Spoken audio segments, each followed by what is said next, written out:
你有冇試過移民或者移居成功，已經喺新嘅國家生活咗好一段時間，但去到夜深人靜嘅時候，苦心自問，究竟自己有幾中意呢個國家，有幾想喺呢度長期生活，甚至乎我可唔可以稱之為呢個新嘅國家為之屋企？本嚟以為買樓就係落地生根嘅好開始啦，但係現實生活係喺加拿大呢邊買樓咧，其實個門檻咧真係比較高㗎，而且仲要面對供款嘅壓力啦，甚至乎喺當地揾工咧亦都唔係咁容易㗎。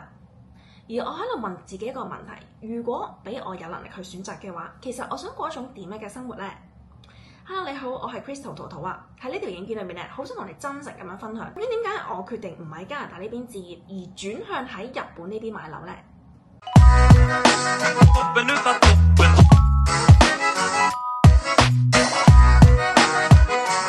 ？Hello， 歡迎大家翻嚟我嘅 YouTube channel， 我係 Crystal 桃桃啊。我真係加拿大生活咗3年啦，但係暫時咧都決定唔喺加拿大呢邊買樓，而決定咧轉移喺日本呢邊買樓㗎。咁首先講一講啦，就係點解當初我真係要決定移民過嚟加拿大先啦。其實而家咧都差唔多喺度住咗3年㗎啦。咁最初咧，其實我真係從來都未踏足過加拿大呢個地方啦，甚至乎咧從來都係冇諗過咧要去呢個國家旅行嘅。咁何況你話長住啊，係咪先？咁所以咧，其實嗰陣時咧就移民嘅時候咧，其實咧都諗咗好段時間啦，先至真係決定咧過嚟呢邊生活啦。你話真係過到嚟呢邊生活咗3年啦，其實都經歷咗好多唔同嘅嘢啦。譬如之前同大家講嘅係，譬如揾工作上面啊，甚至乎試過失業啊、自己創業啊等等呢啲嘅。咁其實係一定人生之中咧有高有低啦。但係咧移民之後咧，其實真係要面對好多唔同嘅嘢㗎。譬如你話我呢邊揾工作啦，呢邊嘅政治啊，呢邊嘅醫療啊，呢邊嘅學校等等啦，其實係有好多唔同嘅嘢咧係要去面對嘅。而後嚟咧，點解我決定咧唔係喺加拿大呢邊買樓咧？其實我後面我係發現，首先大家要諗諗家嘅定義係啲乜嘢先，同埋咧你買樓係為咗啲乜嘢？嗱，咁我相信啦，好多咧香港人嘅夢想都一定係買樓啦，係咪？因為傳統咧，我哋係會覺得喂，起碼都一定有間屋住啦，係咪先？一定要有瓦遮頭，係咪？咁所以咧，其實我係由細到大啦，我都覺得其實買樓咧都係算係自己其中一個夢想嚟嘅。我而家咧係有少少轉變咗，所講嘅一個家要買一層樓，其實係為咗啲乜嘢咧？而家咧，我係覺得唔係一定要需要一個屋企自己住喺入面嘅，因為咧譬如好似我哋香港人啦，我哋去打工又好，自己創業都好啦，其實我哋只要擁有一嚿錢，咁講真，我哋中意去邊度消費又得，中意幾時去旅行又得，係咪？咁其實有好多唔同嘅方式咧，可以獲得快樂啦，去買一啲體驗啦，去一啲旅行啦咁樣。咁所以咧，其實我後面我嘅諗法就係覺得，雖然我而家過咗嚟加拿大呢邊生活咗幾年啦，咁其實都分析咗好多唔同嘅嘢啦。咁但係我認為咧，呢一刻咧就真係未適合去喺加拿大咧投資物業嘅。同埋咧，我而家人大咗啦，即係而家我係覺得反而想將多啲時間咧係放落去係一啲我覺得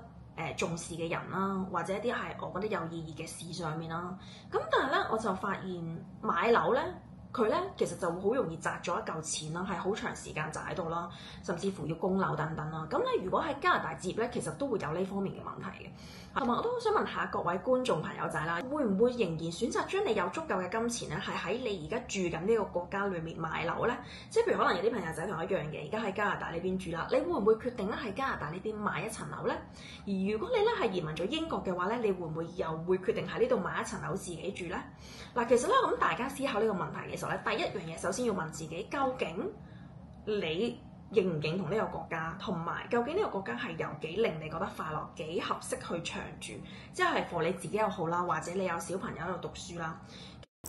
除咗自住之外咧，當然都要諗下，究竟如果作為投資嘅話咧，呢個國家究竟有冇投資嘅價值呢？當然最後咧，最實際都要睇下自己有冇足夠嘅資金，或者你諗到方法去點樣喺嗰度投資物業嘅。喺考慮過實際嘅情況之後咧，你會選擇喺你新移民嘅國家置業啊，定還是咧你會想揀一啲更高性價比嘅國家置業做投資咧？而我喺加拿大呢邊咧已經生活咗3年啦，我好想平心而論咧，究竟我呢3年對於加拿大嘅感受啦，咁其實可以分幾方面嘅，係因為不比較太多，所以我 mark 低咗啦。我哋可以講好壞咧，就講譬如佢生活環境啦、政治啦、醫療啊、工作同埋娛樂嘅。係啦，咁譬如我咧講生活環境先啦。其實生活環境咧，我覺得呢邊係真係好舒服嘅。我住多倫多呢邊，我係覺得佢呢度嘅天氣係好正啦。基本上係除咗夏天之外咧，其實係差唔多可以成年啦，係冇出過滴汗嘅。就算係夏天，可能你淨係有一兩日特別熱咁樣啦。咁但係其實係成個環境好舒服啦，同埋係好多啲郊野公園啊，自然嘅風光去俾你去 enjoy 嘅。我覺得呢度嘅人普遍咧就都好 nice 嘅，同埋因為係好多。一個加拿大一個移民國家嚟㗎嘛，咁所以其實基本上係所有唔同國籍嘅人啦，佢哋都唔會話特別有啲歧視，即係話哦你係香港人，你係大陸人或者你印度人，就比較少啲出現歧視嘅問題。人之間嘅相處其實都冇乜問題，但係咧你都會有時不時出街啦，或者你搭地鐵嗰啲啦，你都會見到有啲係即係一啲叫做流浪者啦，甚至乎係有啲神有少少錯失嘅人嘅。你喺地鐵見到佢哋啦，喺個周街瞓覺啊，或者喺個地鐵上面瞓啦，但係咧係唔會有人趕走佢哋嘅，點講都會有少少危機感。交通上面啦，即係出現呢個問題嘅時候，甚至乎係有人跳軌啊嗰啲咯，係成日都會有呢啲事情發生嘅。咁啊變咗咧，其實佢哋嘅交通工具啦，成日都會有停駛嘅情況啦。係啦，咁所以交通方面咧，即係除非你係有車咯，如果有車嘅話咧，就真係絕對就比較方便。你講話譬如政治，你話有啲咩毒品啊，或者有呢一個食大麻呢啲咧，其實我就真係唔係咁 buy 嘅，係啦，因為我自己係覺得即係雖然每個人都有佢嘅自由啦，咁但係其實我覺得食大麻呢啲，我覺得都好影響咯。即係你知呢啲其實都有機會係即係情緒上面你會好興奮啦，甚至乎即係嗰啲味啦，我覺得係真係比較臭啲，係啦。咁所以其實我覺得如果呢一樣嘢其實唔係話真係對成個社會好嘅話，其實我覺得真係唔係咁應該咧，係俾佢哋喺呢個國家上面係叫做合法可以食咯。因為其實譬如你呢樣嘢合法嘅時候，咁譬如啲小朋友喺學校嗰度，佢哋都會覺得冇問題啊，食大麻呢啲係咪？咁所以其實我自己就唔係咁 buy 呢一樣嘢咯。咁至於咧你講嘅醫療上面啦，其實我自己喺呢度3年啦，我中間都有試過啲好唔舒服嘅情況啦。如果之前大家有睇過條片咧，就係我講過有一年啦，大家係病得超勁啦，係真係。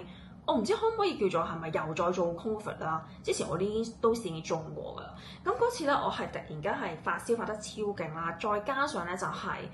突然間個心係好跳得好勁啦，我真係以為自己嗰陣時會死。咁後尾咧，我係後尾即係去咗睇醫生啦。咁咧佢個醫生咧就真係俾咗個機我咧，就攬喺個身度啦，就係 check 我心跳成個點黐咗好多嘢。但係點知嗰日咧，我一返到屋企啦，已經嗰部機已經壞咗，係已經完全 check 唔到任何嘢啦。係啦，咁所以咧，即係有呢啲情況咯。但係好嘅地方係咧，佢哋呢度睇醫生咧，見醫生咧的而且確係真係唔需要錢嘅。而你做一啲檢查咧，其實都係冇任何收費嘅。咁所以其實我諗佢嗰個稅收得高嘅原因咧，就係因為佢將嗰啲錢咧就擺出去做呢一啲嘅檢查上面啦。係啦，咁但係咧你睇醫生咧，你食嗰啲藥啦就係要自己俾嘅。係啦，咁同埋之前都有講過啦，就係我哋嗰時飲茶啦，有個朋友仔係 cancer 咁樣啦，混亂嘅處理嘅時候，咁啊變咗最後咧，好似成唔知9個月，真係有人咧，有醫生咧，有醫院咧去接納呢個病人去幫佢醫啦。但係咧，佢都係要冇一種合適嘅藥俾佢嘅，佢都係要試一啲叫做好似白老鼠啦，試一啲新藥啦。咁所以嗰陣時佢都使咗1個月都要俾係5000蚊加紙嘅，係 keep 住去食嗰隻藥，係啦。咁所以其實各有各好啦。可能有啲朋友仔就會話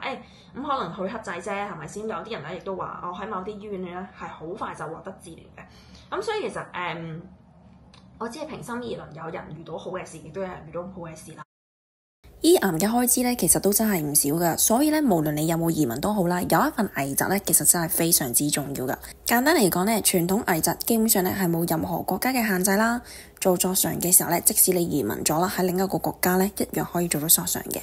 而且咧，基本上你可以講話叫做唔會蝕錢啦，因為咧，只要到咗某一定嘅年期，如果你冇索償過咧，其實你係可以攞翻晒所有錢出嚟噶。娛樂啦，其實娛樂咧，我係覺得好 OK 嘅。因為我自己，我係即係可能淨係我哋兩夫妻自己周圍去玩下，咁再加上呢度咧，其實好多啲比較古老嘅地方啦，譬如一啲廟師人啊，之前同大家喺 IG share 啊，至19世紀村莊係好得意咯，係好好玩啦，同埋係好似即刻回到嗰陣時嘅一啲生活狀況啦，係好有趣嘅，係同埋都好多唔同嘅自然景色啊，我都好中意啦 camping 等等嘅。嚟講，我覺得喺加拿大呢邊生活環境係幾唔錯嘅，係啦。咁但係如果你話可能工作上面你要人工高啲啊，咁真係要一啲比較專業嘅一啲 license 啊，一啲學識啊，咁你先至可以人工高啲咁樣。好啦，講到咧點解最後咧決定唔喺加拿大呢邊買樓啦？其實咧嗱，首先就要講嘅就係無論咧喺邊個地方生活咧，其實我都覺得係一定有住住屋嘅需要。咁但係咧現前咧我係真係想有真真正正擁有一間屋啦。咁但係咧而家我嘅心態咧有少少變咗㗎，因為我而家係覺得你有一間屋，而如果你有多餘錢，你冇一個供款壓力，冇呢一個生活嘅資金壓力嘅話咧，咁當然你中意買幾多間都得啦，係咪？咁但係現實生活中咧就唔係每一個人都好似出身富二代啊，隨時隨地都有咁多嘅現金流去買多間屋嘅，係啦。咁所以咧我嗰時就分析啦，究竟如果我真係有嚿錢嘅話，其實我會想喺邊個國家生活咧？而嗰陣時咧，我都去真係分析，喂，如果喺加拿大買呢一間屋，究竟其實有需要幾多錢咧？嗱，咁當然啦，大家如果去分析加拿大嘅屋同埋香港嘅屋咧，其實咧加拿大嘅屋咧係性價比咧的而且確係比香港係高嘅，因為咧加拿大即係譬如你可能平啲嘅屋啦，呢啲其實都有啲60零70萬嘅，甚至乎咧你可能係加拿大啲偏遠啲嘅 city，譬如好似 Edmonton 啊，有啲可能30幾萬咧就已經有交易㗎啦。咁但係咧又要諗翻轉頭嘅就係點解你會想買一間屋，而點解你會決定喺呢個國家買係啦？咁嗰陣時我就覺得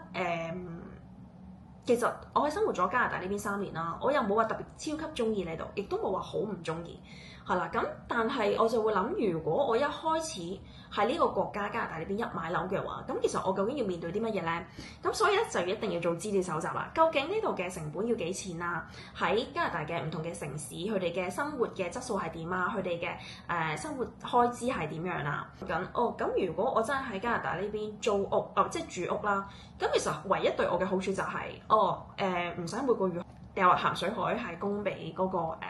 業主啦，幫佢供樓啦。而家大家都知啦，即係嗰啲嘢好多嘢收緊咗啦。究竟自己係咪真係會喺呢個國家正正式式攞到一個身份咧，都仲未知啦。甚至乎究竟要等幾耐咧，先至可以喺度正式攞到一個叫做永居身份咧？其實都係暫時冇人知嘅，係啦。因為你見到好多人，除咗我哋香港人啦，其實好多國家嘅人咧都係移居咗過嚟呢邊啦，都係等緊咧出身份嘅，係啦。咁所以其實個時間都有機會會好長啦。咁所以其實我覺得我自己都係比較理性嘅人啦，我就會去分析究竟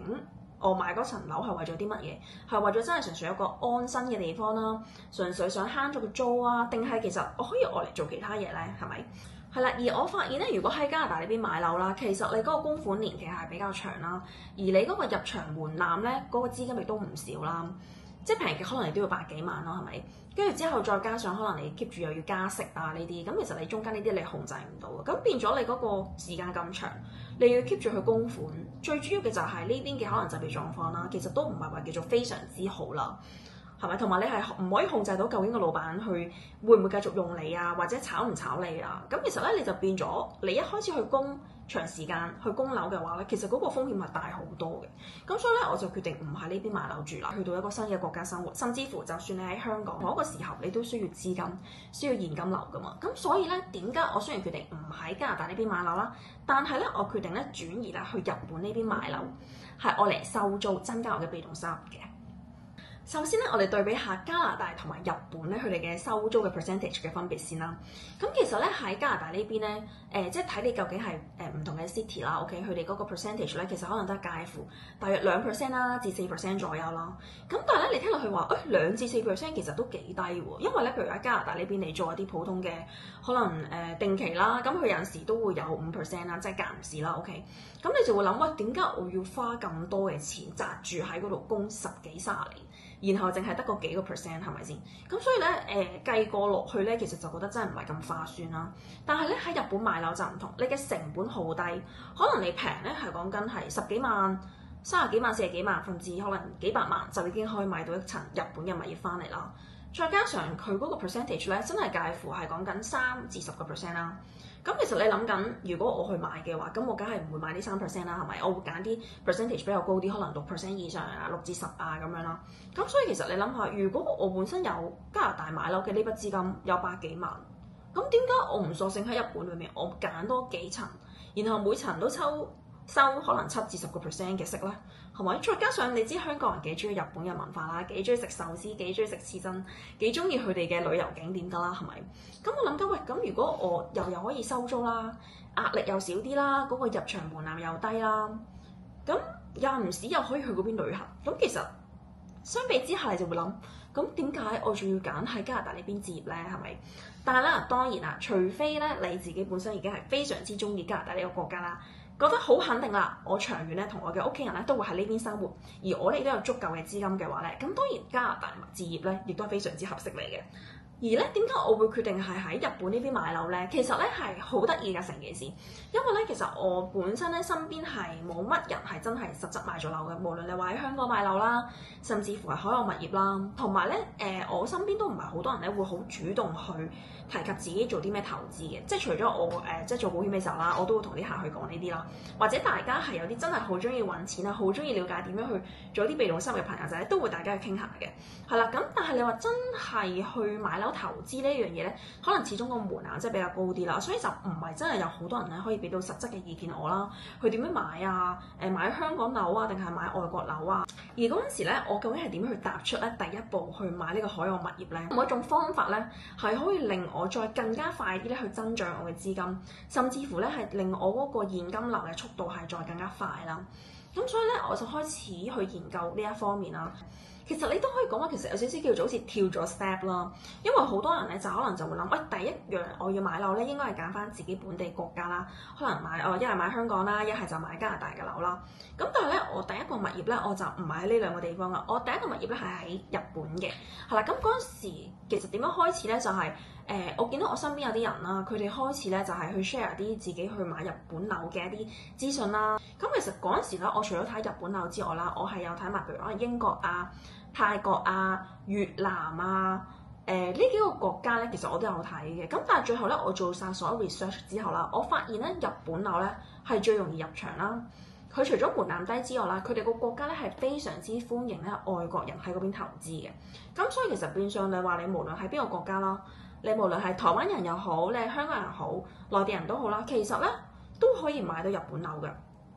而好多人咧都會好狂想話，喂，其實我喺日本買樓咧，究竟佢個樓價係點樣㗎？會唔會即係貶值啊？或者佢嗰個樓價唔增長啊咁樣啦？其實咧，如果大家咧做一啲 research 啦，你會發現咧，其實係早可能10年啦，已經係好多人咧喺日本嗰邊做投資啦。即係可能你係買樓，我哋自己移民喺嗰度住又好啦。甚至乎有啲人係買樓咧喺嗰邊做民宿啦，亦都有人咧係好似我買嚟咧就係出租俾人哋住嘅，係啦。咁其實咧你會發現其實你睇到佢啲數據啦，你見到佢嗰個收租嘅 percentage 啦，嗰個回報其實真係唔低。而第二嘅就係咧某啲區亦都某啲樓咯，佢哋咧嗰個樓價咧其實都有 keep 住增長嘅。咁所以其實相比之下，我就會覺得啊，如果我係有一個資金，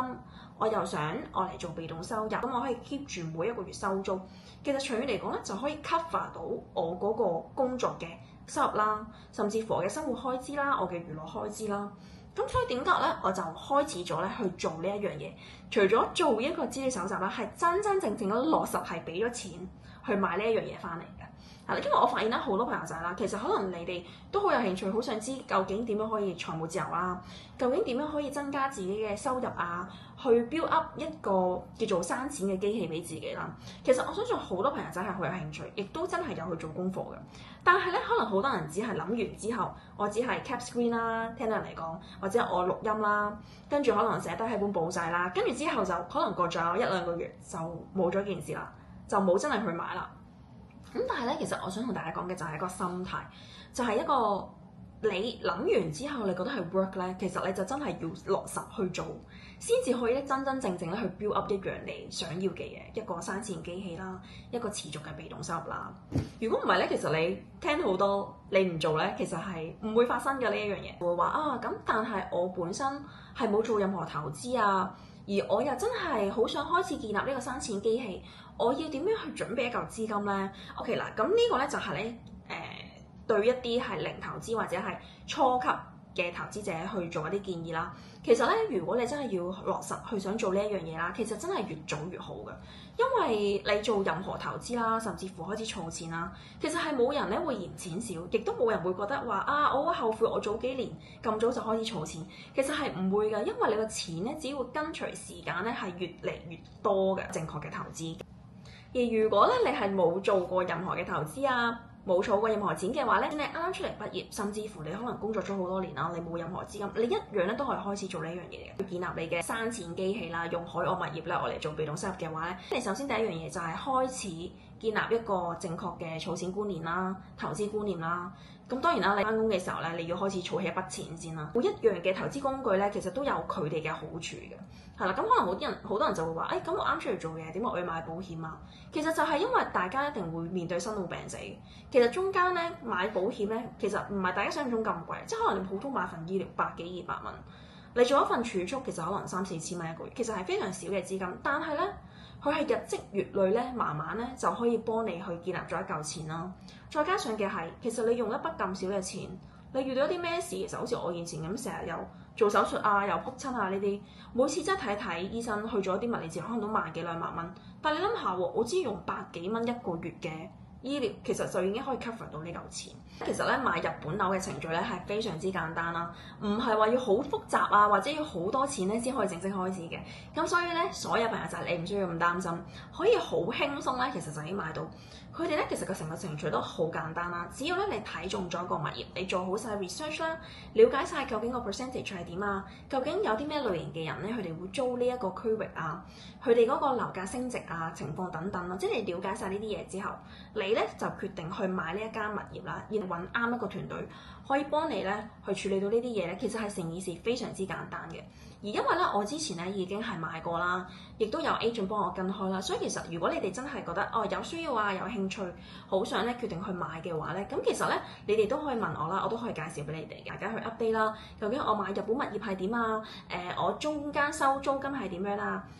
我亦都會 keep 住咧喺一個 YouTube channel 啦，亦都有私人嘅群組啦，會定時定候咧去舉辦呢個買日本樓收租嘅一個分享會啦。OK， 係啦，咁上次咧其實咧都開咗呢一個 talk 啦，同大家去傾啦。其實我真係好開心咯，因為我 feel 到真係大家係一齊係有心去建立你哋嘅被動收入啦，一齊有傾有講啦，有啲咩唔明嘅問題咧，亦都即時咧喺呢個 live 嘅分享裏面咧係解決嘅，係啦。咁所以我係嚟緊咧都會 keep 住，我諗可能個半月嘅話會做一次啦，咁樣係啦。咁所以咧，如果大家都有興趣咧，想咧了解多啲呢方面咧，其實咧你可以下面 YouTube 呢個影片下面登記 Google Form 咧，去加入我呢個淘土財自由樂園嘅呢個私人 WhatsApp 群組啦。喺入面咧都會同大家分享更加多唔同啟發我去做投資啊，一啲做被動收入啊，甚至乎係副業嘅一啲 idea 俾大家嘅。係啦，最後咧想同大家講啊，其實咧識得使錢咧係重要過你慳錢㗎，因為咧只要咧你使得啱，你買得一樣啱嘅咧識生錢嘅嘢咧，其實咧你就可以源源不絕咧擁有一個被動收入啦，唔需要咧再依靠返工去作為咧你唯一嘅收入㗎。比起日日慳錢咧，其實咧我而家發覺咧自己係用更加多嘅時間咧去了解有啲乜嘢嘅賺錢方法啦，點樣建立我嘅生錢機器啦，真真正正咧用被動收入咧去建立我嘅自由嘅。如果你都想建立穩定嘅現金流，想跳出工作嘅枷鎖，不如一齊試下咧揾翻一個生活嘅主導權啦。嚟緊咧，我都會繼續喺呢個 YouTube channel 上面咧分享更加多點樣揾被動收入嘅方法㗎，亦都會分享更加多點樣透過日本物業咧賺取更加穩定嘅現金流。係啦，如果你哋中意呢類型嘅影片嘅話咧，記得咧俾個 like 我，留個言俾我啦。記得咧 follow 我嘅 YouTube channel 啦。我哋嚟緊咧下一條片再見啦，拜拜。